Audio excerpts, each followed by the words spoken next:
मेरी मौसी ने मुझे बच्चा समझकर अपने पास सुला लिया और फिर उन्होंने मेरे साथ जो किया। नमस्ते दोस्तों, स्वागत है आपका एक बार फिर से हमारी आज की रोचक कहानी में। हमारी आज की कहानी मेरी मौसी और बेटे यानी मेरी है, जो कि मेरी सच्ची कहानी है। दोस्तों, मेरा नाम राहुल है और ये कहानी मेरी मौसी की है, जो कि मौसी ने मुझे बच्चा समझकर मेरे साथ किया। दोस्तों, मैं बचपन से ही अपनी मौसी के पास रहकर पढ़ाई करता था। जब मैं छोटा था तो मेरी मौसी मुझे बहुत प्यार करती थी और इसीलिए वो मुझे अपने साथ लेकर चली गई। मैं मौसी के साथ ही उनके बेड पर सोया करता था और मेरे मौसा जी विदेश में रहते थे। हाँ, वो अलग की बात है कि मैं अब बड़ा हो गया हूँ, लेकिन मेरी मौसी आज भी मुझे बच्चों की तरह ही प्यार करती है। मेरी मौसी बहुत ही खूबसूरत और हसीन है। उन्हें देखकर लगता ही नहीं था कि उनकी उम्र 35 साल की हो रही है। वो दिखने में आज भी 25 साल की खूबसूरत लड़की लगती हैं। हर कोई उन्हें देखता ही रह जाता है।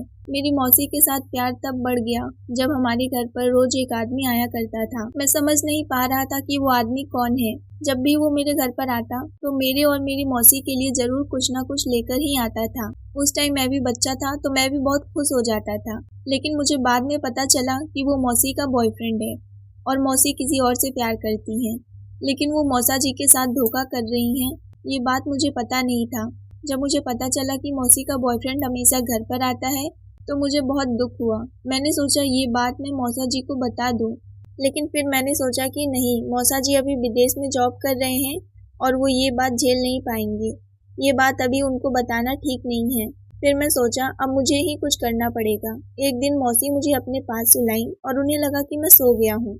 तभी अचानक से मौसी का वो बॉयफ्रेंड जो मौसी से प्यार करता था वो घर पर आ गया। मैं टाइम देखा तो घड़ी में रात के 10 बज रहा था। फिर वो मौसी से आके बोला, देखो प्रिया, अब ये चोरी चोरी मिलना बंद करते हैं। क्या तुम अब भी मेरी होना नहीं चाहती? चलो हम भागकर शादी कर लेते हैं और तब फिर तुम हमेशा के लिए मेरी पत्नी हो जाओगी, तो हमें ऐसे चोरी छिपे मिलना नहीं पड़ेगा और तब तो तुम हमेशा मेरे पास ही रहोगी ना। उनकी बात सुनकर मौसी डर गई। फिर मौसी ने कहा, लेकिन मैं ऐसा नहीं कर सकती क्योंकि मेरे पति नहीं रह पाएंगे मेरे बिना। तभी वो आदमी मौसी से जिद करने लगा, अच्छा बताओ, तुम्हारे पति नहीं रह पाएगा तुम्हारे बिना तो क्या मैं रह लूंगा? प्रिया, तुम मेरी बात को समझो। हम दोनों 9 साल से एक दूसरे से बहुत प्यार करते हैं, तभी तो आज भी मिलते हैं। और तुम्हारा पति तो आज भी विदेश में ही कमा रहा है। देखो, वो अभी भी तो तुमसे दूर है ना, आखिर रह ले रहा है ना तुम्हारे बिना।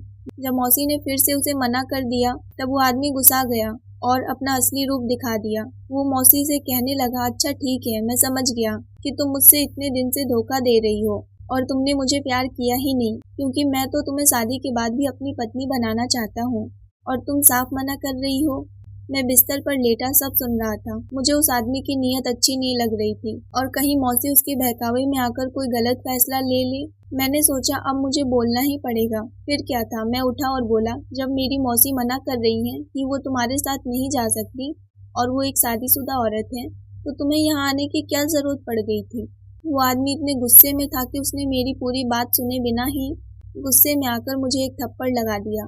अब मेरा दिमाग भी खराब हो चुका था। मैं अब कोई छोटा बच्चा थोड़ी था कि रो धोकर चुप हो जाता। मैं 20 साल का जवान लड़का था। जब उसने मुझे एक थप्पड़ लगाया तो मैं भी उसे वहीं पर उसका हाथ पकड़कर उसे बहुत मारा। मेरी मौसी भी ये सब देखती रही और कुछ न बोली, लेकिन वो बहुत डर गई थी।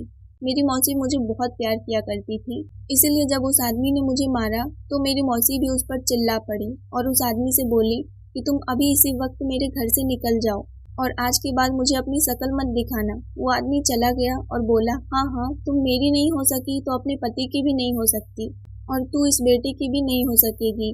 तो इसके लिए मुझे घर से निकाल रही है? क्या अब ये तेरे पति की कमी को पूरा करेगा? जब तेरा पति नहीं था तो सारी जरूरतें मैं पूरा किया, क्या अब ये लड़का तेरी जरूरत पूरा करेगा? मौसी को ये बात सुनकर बहुत दुख हुआ और तभी से मौसी ने उस आदमी से नफरत कर लिया, क्योंकि उसने हमारे रिश्ते पर शक किया था। लेकिन दोस्तों, उस आदमी के मुंह से ऐसी बात सुनकर अब मेरी नजरें भी मौसी को लेकर बदल गया था और अब मौसी भी खुलकर मुझसे कोई बात नहीं कर पाती थी। मैं कुछ दिनों से महसूस कर रहा था कि मौसी अब मुझसे नजरें भी चुरा रही हैं। मैं मौसी से बात करना चाहता था, उनके पास बैठना चाहता था, पर अब मौसी मुझे जब भी देखती वो उठकर वहां से चली जाती थी। अब मुझसे रहा नहीं गया और मैं मौसी का हाथ पकड़ लिया और उन्हें बोला, क्या हुआ मौसी, आप मुझसे दूर क्यों भाग रही हैं? कोई परेशानी है क्या? मौसी बोली, नहीं तो ऐसी कोई बात नहीं है। मैं बोला, तो क्या बात है, जब भी मैं आपके पास आने की कोशिश करता हूँ आप दूर चली जाती हैं। आपको पता है बचपन से ही मैं आपके पास सोता हूँ और अब तो आप मुझे अपने पास सुलाती भी नहीं हैं, कहीं मेरे से बात करती हैं। मौसी, मैं आपका वही बेटा हूँ राहुल, जिसे आप बहुत प्यार करती थी, भूल गई आप? तभी मौसी ने मेरे सर पर हाथ रखते हुए बोला, नहीं बेटा, मैं आज भी तुमसे उतना ही प्यार करती हूँ जितना कल करती थी। बस वो सब जो भी हुआ उससे मैं अपने आप से शर्मिंदा हूँ, बस इसीलिए कुछ समझ में नहीं आ रहा था कि मैं क्या बोलूँ। मैं बोला, मौसी, लोगों का काम होता है बोलने का, आप उसकी बात को लेकर नहीं चलो। ये बात तो आपको भी पता है कि एक मौसी और बेटे का रिश्ता कितना पवित्र होता है।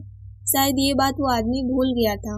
मौसी, बस आपसे इतना कहूँगा कि अगर कोई औरत है और वो अपनी शादी के बाद किसी पराये मर्द से बात कर ले ना, तो फिर उसका अंजाम यही निकलता है कि फिर वो पराया मर्द उस औरत से यही बोलेगा कि जब तू अपने पति की नहीं हो सकी तो मेरी क्या हो पाएगी, भले ही आप उसे अपने पति से भी ज़्यादा प्यार क्यों ना दे दो। दोस्तों, मैं सब लड़के या लड़कियों से यही बोलना चाहती हूँ कि अगर शादी हो जाए तो वो अपनी पत्नी या पति के साथ धोखा ना दे। अगर आप अपने हमसफर अपने पति या पत्नी को प्यार करेंगे तो वो प्यार हमेशा बढ़ता जाएगा और मुसीबत में आपका पति या पत्नी ही आपका साथ देगी या देगा, कोई तीसरा कभी आपका नहीं हो सकता। तो दोस्तों, उम्मीद करती हूँ आपको ये छोटी सी प्यारी सी कहानी पसंद आई होगी। कहानी पसंद आई हो तो वीडियो को लाइक, शेयर और सब्सक्राइब जरूर करें। मिलते हैं एक नई कहानी को लेकर, तब तक के लिए आप सबका धन्यवाद।